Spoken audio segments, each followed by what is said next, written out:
Hello, class SW520. Some of you may know me, some don't. Those that don't, my name is Scott Kelly. This is my second semester here at Widner. My experience with learning research isn't much. To be honest with you, I was in a BSW program at Portland State, and we covered the research methods class prior to this one. I learned a little.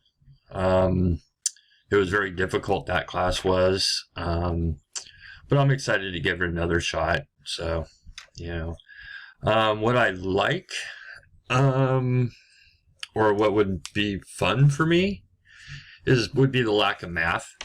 I originally wanted to be a psychology major and realized I'd never get through the statistics, so I kind of bailed on that and then discovered social work, and it's become a passion. But I do understand the importance of research, especially in the social work field, how it is all guided by empirical evidence and whatnot. So, that's fun. I like reading about different studies and whatnot. I'm kind of a nerd about that, but it is a guiding principle of social work. After viewing the syllabus, what I'm excited about is, it sounds funny, but the group work. In my other class, we had to do the same type of assignment, but it was individual based and was based on putting a paper together.